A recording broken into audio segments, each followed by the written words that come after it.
আল্লাহ রাব্বুল আলামিন দুনিয়াতে মানুষকে সৃষ্টি করেছেন। মানুষকে সৃষ্টি করার আগে ফেরেশতাদের মাঝে আদম আলাইহিস সালাতু ওয়াস সালামকে সৃষ্টি করার আগে ফেরেশতাদের সাথে পরামর্শ করছিলেন। তিনি বলছিলেন, ফেরেশতারা শোনো, ইন্নী জাইলুন ফিল আরদি খলিফা, আমি দুনিয়াতে প্রতিনিধি সৃষ্টি করব, দুনিয়াতে খলিফা প্রেরণ করব।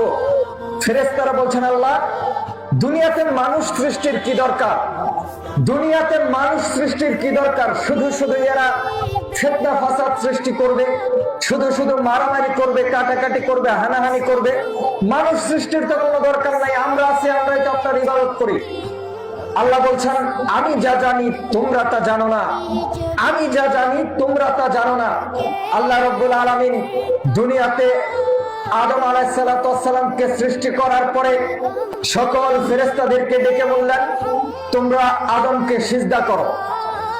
ইবলিস তখন বলে বসলো, আমাকে সৃষ্টি করা হয়েছে আগুন থেকে, খলাকতানি মিন নারি ওয়া খলাকতাহু মিন তিন।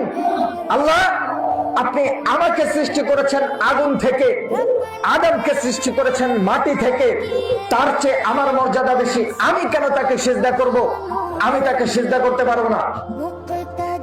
এই কথা বলার পরে আল্লাহ রাব্বুল আলামিন বললেন, তুই আজকে আমার অবাধ্য হলি, আজকে থেকে আমার নাফরমানি করলি, আমার কাছে তোর আর জায়গা নাই, তুই আজকে থেকে শয়তান, দুনিয়াতে যতদিন থাকবি শয়তান হিসেবেই থাকবি। শয়তান তখন বলল, আল্লাহ, দুনিয়াতে তোমার এমন কোন বান্দা নেই যাকে আমি পথভ্রষ্ট করব না। তোমার সব বান্দার আমি ডান দিক থেকে আসবো, এসে তাকে পথভ্রষ্ট করব। আমি বাম দিক থেকে আসবো, আমি সামনে থেকে আসবো, আমি পেছন থেকে আসবো, আমি চতুর্দিক থেকে এসে তোমার বান্দাদেরকে গুমরাহি করব, পথভ্রষ্ট করে জাহান্নামে নিয়ে যাব।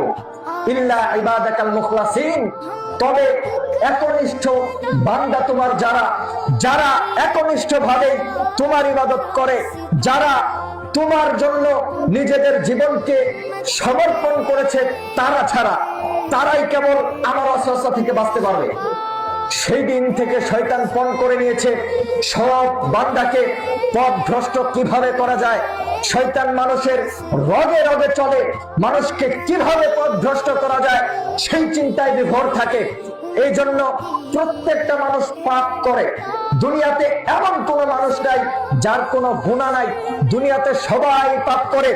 ওই যে আদম আলাইহিস সালাতু ওয়াস সালামকে সৃষ্টি করার পরে যখন জান্নাতে রাখা হলো, জান্নাতে রাখার পরে আল্লাহ বলে দিলেন, ওয়ালা তাকরাবা হাযিহিশ শাজারাতা ফাতাকুনা মিনাজ যালিমিন। আদম, এই গাছের নিকটে যাবা না, এই গাছ থেকে ফল খাবা না, যদি খাও জালেমদের অন্তর্ভুক্ত হয়ে যাবা। জান্নাত এমন জায়গা যেখানে কোনো বাধা নাই, যেখানে কোনো বিপত্তি নাই, জান্নাতে সবকিছু হালাল, জান্নাতের ফল হারাম না। কিন্তু আল্লাহ নিষেধ করে দিলেন কেন? আল্লাহ দেখতে চাইলেন আদম আমার কথা মানতে পারে কিনা। আল্লাহ আদম আলাইহিস সালাতু ওয়াস সালামকে বললেন, আদম, এই গাছের কাছে যাবা না। এরপরে জান্নাতে তিনি থাকছেন, শয়তান এসে বলছে, আমি খুব ভালো মানুষ, আমি পরহেজগার, আমি আপনাকে একটা উপদেশ দিচ্ছি, একটা পরামর্শ দিচ্ছি। আল্লাহ যে বলেছেন আপনাকে ফল খেও না, এটা এজন্যই নিষেধ করেছেন, এই ফল খেলে আপনি চিরস্থায়ী জান্নাতে থাকবেন, আপনাকে জান্নাতে থাকতে দিবে না, এই জন্য ফল খেতে নিষেধ করেছে। শয়তান এসে বলছে, আমি খুব ভালো মানুষ, আপনি এই ফল খান। এটা বলে শয়তান চলে যায়। আদম আলাইহিস সালাম ফল খান না, আবার আসে, এসে আবার বলে, আপনি ফল খান, খেলেই জান্নাতে বেশি দিন থাকতে পারবেন। আবার চলে যায়, আবার আসে। এভাবে একটা পর্যায়ে চলতে চলতে আদম আলাইহিস সালাম ফল খেয়ে নিলেন। খাওয়ার পরে আল্লাহ ডেকে বলছেন, আদম, আমি কি নিষেধ করি নাই? আমি তো বলেছিলাম ফল খাবা না, খেলে কেন? কেন খেলে? দুনিয়াতে নেমে যাও, জান্নাত থেকে বের হয়ে যাও। ওই দিনের পর থেকে আদম আলাইহিস সালাতু ওয়াস সালাম জান্নাত থেকে বিতাড়িত হলেন, দুনিয়াতে পাঠিয়ে দেওয়া হলো। সেদিন থেকে আদম আলাইহিস সালাম তার মরা পর্যন্ত বলতে থেকেছেন, রব্বানা যালামনা আনফুসানা, আল্লাহ, হে আমাদের প্রতিপালক, আমরা দুইজনে নিজেদের উপর জুলুম করে ফেলেছি। রব্বানা যালামনা আনফুসানা ওয়া ইল্লাম তাগফির লানা, যদি আপনি আমাদেরকে ক্ষমা না করেন, ওয়া তারহামনা, আমাদের উপরে যদি রহম না করেন, লানাকুনান্না মিনাল খাসিরিন, আমরা তাহলে পথভ্রষ্টদের অন্তর্ভুক্ত হয়ে যাব, ক্ষতিগ্রস্তদের অন্তর্ভুক্ত হয়ে যাব। আল্লাহ, আমাদেরকে আপনি ক্ষমা করে দিন, আমাদেরকে আপনি রহম করুন। মরার আগ পর্যন্ত আদম আলাইহিস সালাম এইভাবে আল্লাহর কাছে ক্ষমা চেয়েছেন। এরপরেও আদম আলাইহিস সালাম যখন কিয়ামতের মাঠে আমরা তার কাছে যাব, গিয়ে বলবো, যখন বিচার কার্য হবে না, মানুষ ধুধু মরুভূমির মধ্যে ছটফট করতে থাকবে, বিচার হবে না। কিয়ামতের মাঠ বড় কঠিন জায়গা, যেখানে দূরে দেখা যাবে ওই যে পানি চিকচিক করছে, মানুষের পিপাসায় বুকের ছাতি ফেটে যাবে, পানির আশায় দৌড়ে দূরে গিয়ে দেখবে মরিচিকা বালু চিকচিক করছে, পানি নাই। এমন একটা সময়ে বান্দারা, মানুষ, দুনিয়ার মানুষ সবাই আদম আলাইহিস সালাতু ওয়াস সালামের কাছে যাবেন, যে বলবেন, আনতা আবুন নাস, আপনি তো মানুষের পিতা, আপনি তো আদি পিতা আদম আলাইহিস সালাম, আপনি একটু আল্লাহর কাছে সুপারিশ করেন না, আপনি একটু আল্লাহর কাছে বলেন আমাদের যাতে বিচার কার্য শুরু করে, আপনি একটু আল্লাহর কাছে সুপারিশ করেন আমাদের বিচার কার্য যাতে শুরু করা হয়। ওই দিন আদম আলাইহিস সালাতু ওয়াস সালাম বলবেন, ওই দিন আদম আলাইহিস সালাতু ওয়াস সালাম বলবেন, আমি দুনিয়াতে আল্লাহর একটা কথার অবাধ্য ছিলাম, আল্লাহ আমাকে গাছ থেকে খেতে নিষেধ করেছিলেন, গাছের ফল খেতে নিষেধ করেছিলেন, আমি খেয়ে ফেলেছি। আজকে আমি নিজেই জানি না আমার যে কি হয়, আমার যে কি হয়, আজকে আমি নিজেই জানি না আল্লাহ আমার সাথে কি ব্যবহার করবেন।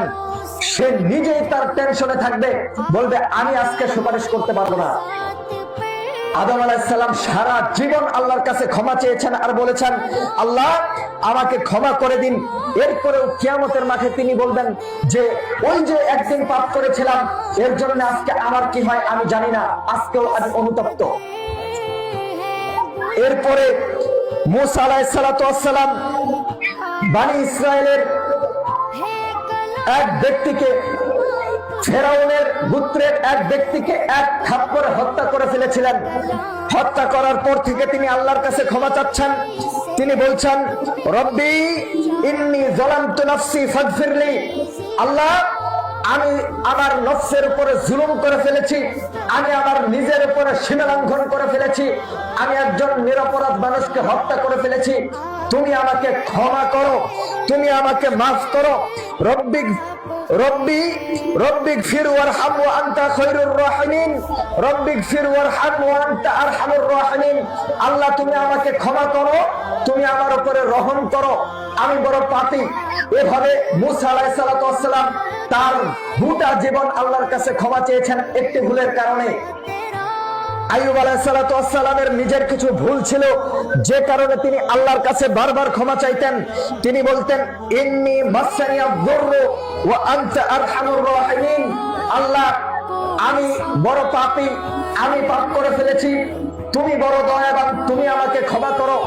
এভাবে আল্লাহর নবী মূসা, আল্লাহর নবী আইয়ুব, আল্লাহর নবী আদম তাদের মরার আগ পর্যন্ত আল্লাহর কাছে ক্ষমা চেয়েছেন একটা ভুলের কারণে।